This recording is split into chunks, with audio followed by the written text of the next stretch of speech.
Hey, what's going on, everybody? It's the MMA and political analyst, and today we're going to be doing politics again, and we're actually going to go back and kind of rehash the video I made yesterday about the whole Bundy Ranch situation. I got a lot of good comments in the comment section, and I kind of want to respond a little bit because I think maybe some people have the wrong idea as to what I meant when I talk about a few certain things. So I want to go back and just kind of clarify what I meant. Um, so if you haven't seen it, I'm going to put the link in the description to the previous video. I encourage you to go back and watch it. I also encourage you to go do some research into this whole Bundy Ranch situation. It's all over the news. The facts are out there. I'm just here to tell you what I think about it. I'm not here to share the facts of the story with you because that's not what I want to do here. I just want to give you my thoughts, my opinions on the world events. Okay. Now, first thing is, one of the commenters was concerned about my kind of like harsh language that I used toward some people that disagreed with me. Now, look, you know, generally you're right. You know, anytime you start resorting to personal attacks, it takes away from the fact of your argument. It takes away from your argument. Okay, it's like you don't have a good enough argument, so you start to tear everybody else down. And I agree with that. Okay, so I need to tone it down just a little bit.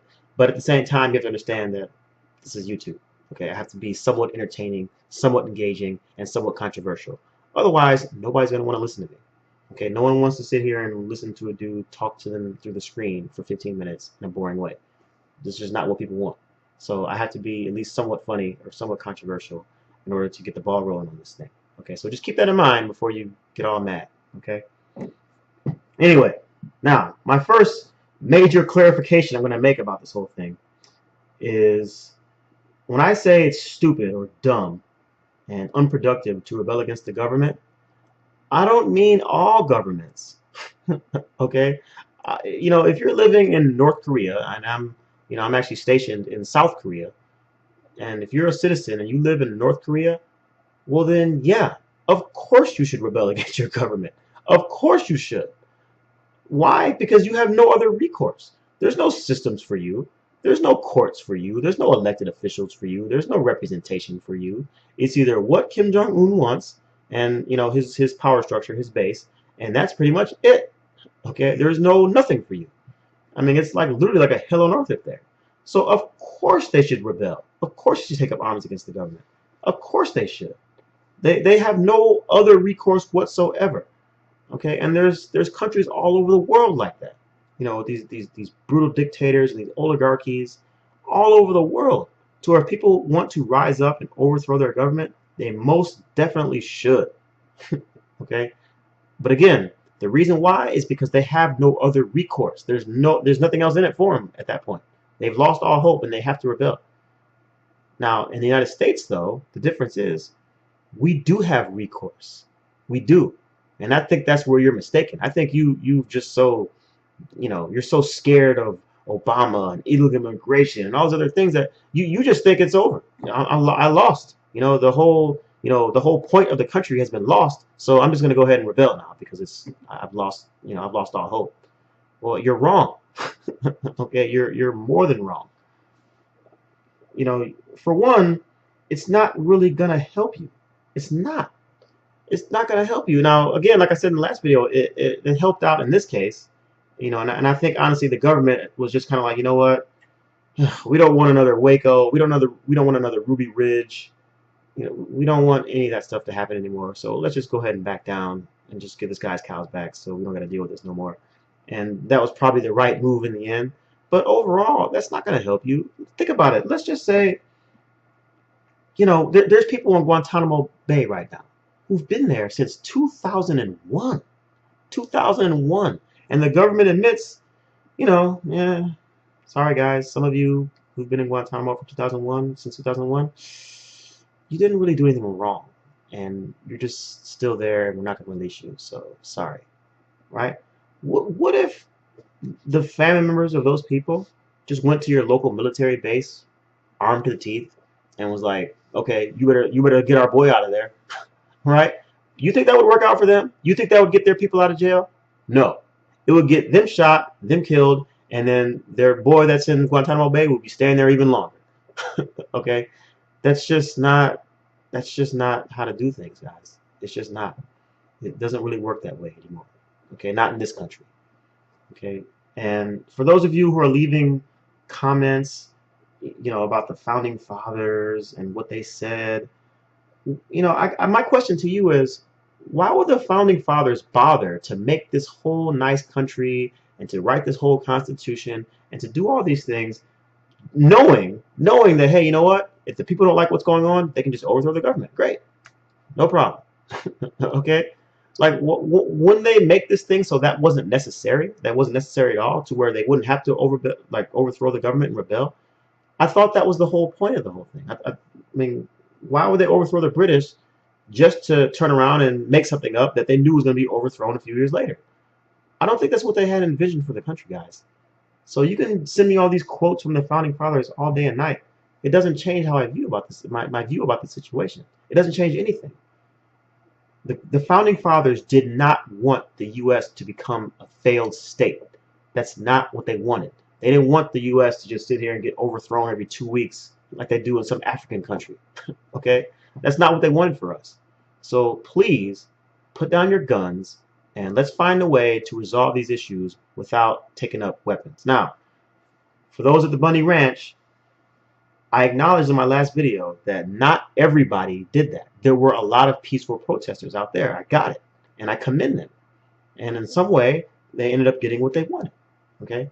I'm specifically addressing those people who didn't. The ones that showed up with the guns and were threatening people and were like implying that they were going to go get them cows out of the storage holds, by force and whatnot. Okay, that's insane. Okay, that's crazy. You just can't do that. Okay, you're going to get yourself killed for one, and then what? So you got yourself killed, the cows are still locked up, and what have you proven? Nothing. Absolutely nothing. So luckily, like I said, the government kind of ended up backing down. So I think that's probably for the best in this case. It's probably for the best. Now, another thing, people love sending me this. This whole situation with Harry Reid's son and the solar company. Again, for those of you who are watching, you can look it up yourself. The facts are out there, guys. Go ahead and look it up. Now, look, I knew about this before I made that first video, and of course I still know about it now, guys. It doesn't matter though. Let's just say all this Harry Reid stuff was true. Let's just say it was true, which it's not, but okay, whatever. We'll just pretend it's true for 5 minutes here. Guys, that still doesn't matter. It still comes down to a land dispute, okay, between the federal government and this guy. That's what it comes down to.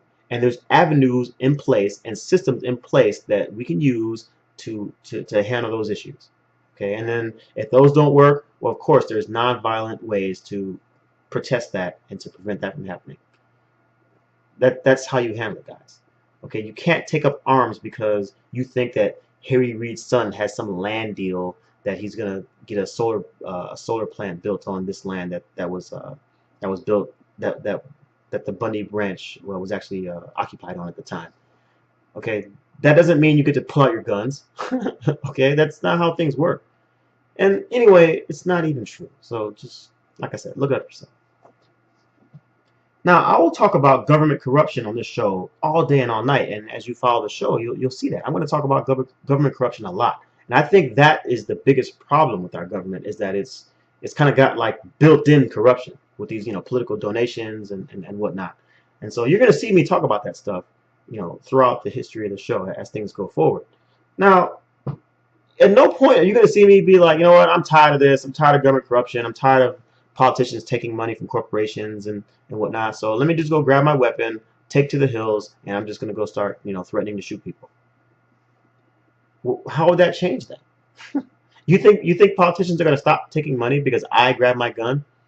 No. Okay, they're not. Okay, again, there's ways to stop them from doing that. And those are the avenues that I'm going to take. Okay, so you guys need to stop this, man. You guys are really actually starting to scare me a little bit. I didn't really think that this movement was that strong until recently. Like last 5 or 6 years. I mean, it's always been around, going back to Clinton. When everybody was when the Waco thing happened, the Ruby Ridge happened.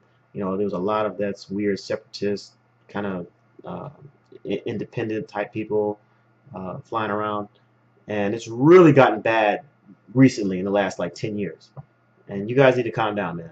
This is crazy. You guys need to stop. Okay. So that's really all I got to say on it, guys. Just think about it. Just try to use the avenues that are in place for you. Your life is okay. The government hasn't declared martial law. Obama hasn't moved in with the troops. None of that has happened, guys. It's not happened. It's not going to happen. So you don't need to you don't need to be living in fear about this. Okay. I talk to some of my friends, and they always tell me, oh, well, what about the government buying all these rounds of 40 caliber ammunition? Or what about the fact that these police departments just bought all these up armored MRAPs from the military, and they're using them on our streets? Well, for one, you can look up the whole ammo thing yourself. That's kind of stupid. The government always buys that many ammo. And plus, if they were planning on taking over the country or whatever, why would they use 40 caliber ammunition? those are pistol rounds. What are they gonna do with that? But whatever. Now, as far as the armored vehicle thing, it's the same thing, guys. Listen, you want to have your Second Amendment rights, right? You want to have all your guns, and you want to have as many guns as you want in your house. Fine, I'm not gonna hate on you, guy. Have all the guns you want. But at the same time, don't be surprised if the police are like, man, the people who I'm supposed to be, enforcing these laws on have way better guns than I do. I better have protection. So let me go ahead and pimp around my little armored vehicle all day and night. Okay? It's a natural circle, guys. That's just how it works. Okay? That's the system that we created. It's not the New World Order. It's not Obama. It's not the Illuminati. It's nobody. We created that. Okay? We want to have our guns. So the police are like, well, man, I'm scared of this. These guys are crazy. Let me have my up armored truck. And that's just how it works. Now, look, I'm not defending the police. I don't like the fact that, back in the States, everywhere you go, the cops got, like a carbine rifle in the car, and they got shotguns everywhere, and they got SWAT team on call, like all over, like every cop looks like a SWAT team member, no matter where you go these days. And, that stuff's scary. I don't like that. But that's the situation that we created for ourselves. It wasn't Obama, and it wasn't anybody else. It was us doing it to us. And that's where we need to fix. We need to fix us, okay, from within. Not from rebelling, but fixing us from within, okay? And you'll see more about that as time goes on in my videos. So just think about it, guys. Think about it, please, before you grab your gun. Whew, man, that was rough. Okay, guys, that's enough for today. I'll try to get another MMA video out today later on when I get back from practice, and we'll talk about some MMA. We'll calm it down a little bit. But until then, this is Anthony, the MMA and political analyst. I'll talk to you.